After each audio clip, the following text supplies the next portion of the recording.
Ветувањата во предизборната кампања се исто како оној бугарскиот виц. Ще умреш и на крај живеј. Така и сите градоначалници ветуваа зеленило, но како што изјавуваат некои медиуми, тие безмилосно сечат дрва. Ајде.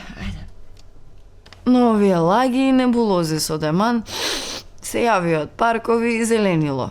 Сечењето никако не е безмилосно и нивните вработени прво им се извиниле на дрвата пред да ги сечат. А као последна желба ги наводниле и дули после ги пресекле.